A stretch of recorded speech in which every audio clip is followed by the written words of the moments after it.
आपण प्रभाग क्रमांक 20 मध्ये आलो असून ग्राउंड रिपोर्ट घेत आहोत।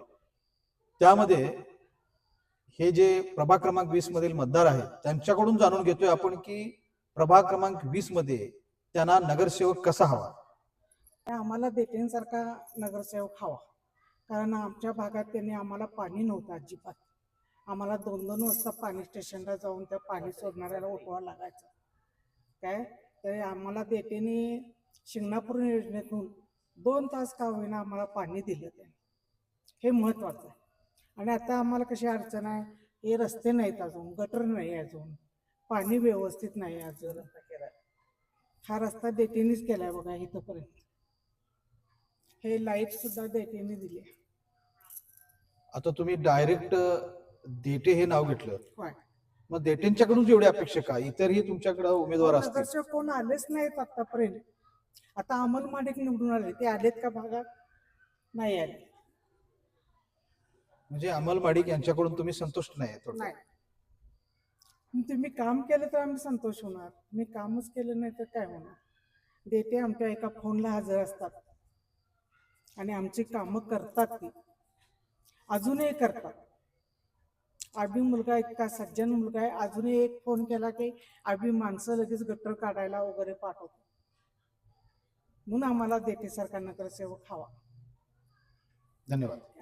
धन्यवाद। मतदार ज्या भगिनी आहेत त्यांना विचारतोय की या प्रभागामध्ये तुम्हाला भावी जे नगरसेवक होणार आहेत ते कसे आहेत। आम्हाला आता म्हणजे वनिता देठेजा मॅडम आपल्याला नगरसेवक म्हणून आलेले आहेत तशाच हव्या आहेत। हे तुम्ही डायरेक्ट मला देटे असं नाव घेताय, तर त्याच का हव्यात तुम्हाला? कारण आम्ही म्हणजे इथं कनेरकर नगरमध्ये जी 80-88 घरं आहेत ही अगदी म्हणजे रोजंदारी रोज मिळून खाणारी लोक आहेत, सर्वसामान्य लोक आहे आम्ही। आमच्यासाठी काय पाहिजे की बाबा राहण्यासाठी नीट सोय, तर कनेरकर साहेबांनी तर आम्हाला राहण्यासाठी चांगली घरं दिलेली आहेत।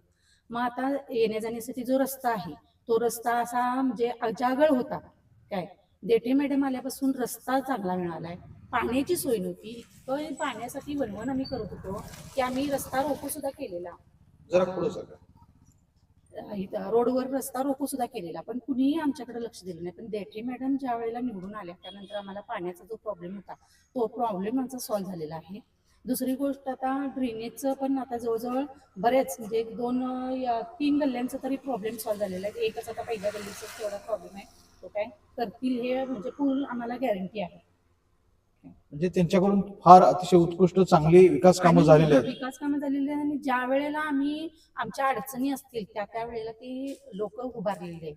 आता दादा म्हणजे आम्ही त्यांना दादाच म्हणतोय काय, म्हणजे असं रिलेशन असं झालं की घरचं म्हणजे ती एक व्यक्ती आमचा भाऊच आहे मोठा, त्याप्रमाणे आम्ही त्यांना फोन करतो आणि आमची काय असतील ते प्रॉब्लेम आम्ही त्यांना सांगतो आणि त्यातून थोड्या प्रमाणात का असताना त्यांनी आमचे निवारण करतो। आता उदाहरणार्थ एखादी व्यक्ती आजारी आहे तर त्या व्यक्तीला दवाखान्यात ॲडमिट करणे, तिचं काय म्हणजे परिस्थिती गरीब आहे त्यामुळं जो खर्च येणार आहे तो कमी खर्चात, किंवा एखादा ऑपरेशन माझ्या मिस्टरांना ॲडमिट करायचं होतं त्यावेळेला मी अगदी अभिदादांना फोन केला तर त्यांनी घरच्यासारखं तिथं येऊन भेटून काय म्हणजे डॉक्टरांना सांगून करून म्हणजे सगळं अगदी घरच्यासारखं त्यांनी केलं। मग ते असे आम्हाला असं वाटलं नाही की ते नगरसेवक ते आमच्या जवळचे आहेत असं वाटतं आणि आम्हाला असाच नगरसेवक पाहिजे की आमच्या सुखदुःखामध्ये सामील झाला पाहिजे।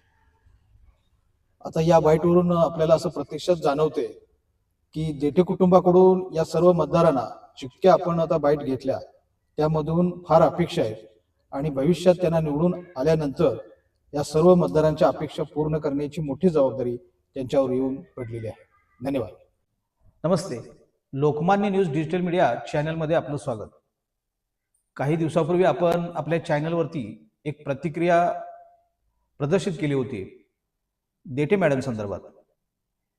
त्यांचं आता सध्याचं म्हणणं येते की मी निवडणूक लढवणार आणि त्याला उत्कृष्ट प्रतिसाद आपल्या चॅनलवरती आले आहे आणि काही लोकांची असं प्रतिक्रिया आली की प्रत्यक्षात त्यांच्या भूमिका जर कॅमेऱ्यासमोर मांडल्या तर त्यांची भूमिका का आणि ती बदल का दिसतोय हे प्रत्यक्ष सर्व जनतेपर्यंत पोहोचेल आणि जे उत्सुक आहेत जाणून घेण्यासाठी त्यांच्यासाठी खासची आज आपली मुलाखत आहे। तर आपण त्या संदर्भातले काय प्रश्न आहेत ते सगळे प्रश्न सर्वसामान्य जनतेतून आलेले आहेत आणि त्याचं बेधडक आणि दिलखुलास उत्तर त्यांनी द्यावे अशी आपण त्यांच्याकडे अपेक्षा करतोय. हे नेतृत्व अतिशय सक्षम आणि अनुभवी असं समजलं जातं. तर म्हणूनच त्या मनात कुठलंही संकोच न ठेवता जनतेच्या प्रश्नाचं दिलखुलास उत्तर देतील अशी अपेक्षा ठेवूया. नमस्ते मॅडम. आपण सर्व भागामध्ये आणि सर्व कोल्हापूरमध्ये परिचित आहातच, पण चुकून काही आपल्या दर्शक आहेत त्यांना जर माहिती नसेल तर थोडक्यात आपला परिचय आपण द्यावा. नमस्कार, मी सौ वनिता अशोक देठे, माजी नगरसेविका व शिक्षण सभापती कोल्हापूर महानगरपालिका. मी माझ्या विकास कामाच्या माध्यमातून सर्व कोल्हापूर शहराला परिचित आहे. माझा पहिला प्रश्न आपल्याला असा आहे आणि तो चर्चेतही आहे. आपली पूर्वीची एक मुलाखत झाली, त्यामध्ये आपले चिरंजीव अभिजित देठे साहेब यांनी म्हटलं होतं की बंटी साहेब सांगतील ते दिशा, निष्ठावंत म्हणून. पण काल आपली जी प्रतिक्रिया आपण दिली की मी निवडणूक लढवणारच, ही जी भूमिका आहे या भूमिकेमध्ये बदल का? माझी प्रशासनावरती माजी शिक्षण सभापती म्हणून असलेली छाप, बंटीसाहेब, ऋतुराज दादा व काँग्रेस यांच्यावरील निष्ठा, जनतेच्या आशा अपेक्षा व माझा माजी नगरसेविका व कोल्हापूर महानगरपालिकेत शिक्षण सभापती म्हणून केलेले काम, प्रशासनाला हाताळण्याची क्षमता, या सर्वांचा फायदा पक्षाला व प्रभागातील विकासासाठी व्हावा व प्रभागात पडलेलं महिला आरक्षण व जनतेचा रेटा म्हणून बदल दिसत आहे. आता आपण जे मुद्दे चर्चेत होते, म्हणजे जनतेतून ज्या शंका विचारल्या त्या संदर्भात आपण स्पष्टीकरण पण दिलंय आणि तुम्ही मांडताना सांगितलं की अशा पद्धतीने तुमची भूमिका आणि तुम्ही तिकटीचे दावेदार आहात.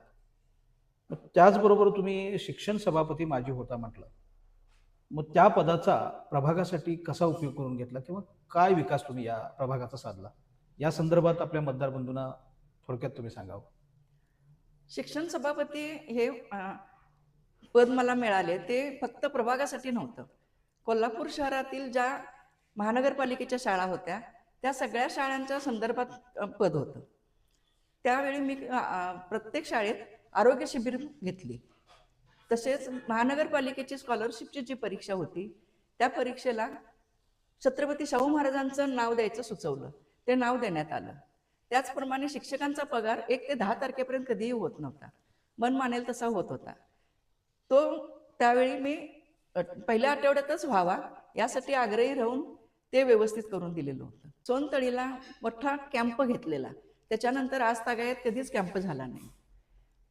प्रभागाबद्दल बोलायचे झाले तर माझ्या प्रभागात लोकांची अशी मागणी होती की एक महानगरपालिकेची शाळा व्हावी. त्यासाठी खूप प्रयत्न केले व शेवटी राव बहादूर विचारी विद्यालय गावात जी शाळा बंद पडलेली होती ती इकडं आणली. ती वेगवेगळ्या खोल्यांमध्ये भरत होती.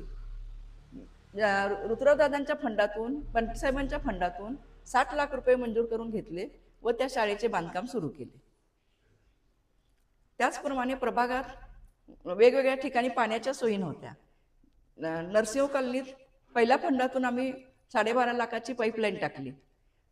फेज 2 कर्णेरकर नगर फेज 2 मध्ये असं रात्री अपरात्री पाणी येत होतं आणि महिलांना तांब्याने किंवा असं वाटेने पाणी भरायला लागायचं, इतकं बारीक पाणी असायचं.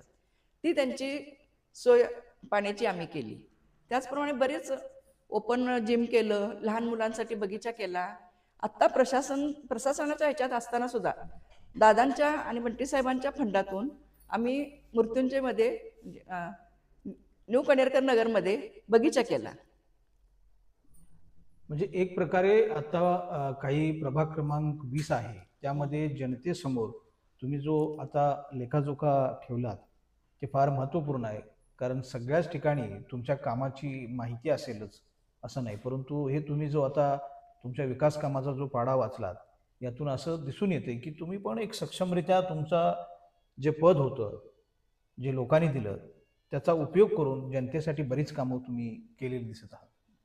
पण ऑफ कॅमेरा जे तुम्ही म्हटला की तुम्ही एक सक्षम प्रशासनावर तुमचं वचक असणार आहे, कारण तुम्ही त्या क्षेत्रामध्ये शिक्षण सभापती म्हणजे एक चांगलं मोठं पद होतं आणि त्यातून तुम्ही बोलून दाखवलं की प्रशासनाला हाताळायचं कसं याचा एक तुम्हाला चांगला दीर्घ अनुभव आहे आणि त्याचा फायदा होईल. आणि एक महिला नेतृत्व म्हणून अनुभवी असं तुम्ही काम केलेलं आहे. तर त्या अनुभवाचा तुमच्या या सगळ्या काँग्रेसला भविष्यात फायदा होईल असं तुम्ही ऑफ कॅमेरा बोलून दाखवलं होतं. मग या माध्यमातून तुम्ही विशेष करून अनुभवी सक्षम महिला नेतृत्व म्हणून महिलांसाठी काय करू इच्छिता का भविष्यात? प्रत्येक नगरसेवक आपापल्या प्रभागात काम करत असतोच, पण महिलांसाठी रोजगार, घर बसल्या त्यांना रोजगार काहीतरी मिळावा ह्यासाठी प्रयत्न करायचे असं माझा मानस आहे. अशाच नवनवीन ताज्या आणि ठळक बातम्यासाठी पाहत रहा Lokmanya news digital media channel. चॅनलला सबस्क्राईब करा, लाईक करा, शेअर जरूर करा. धन्यवाद.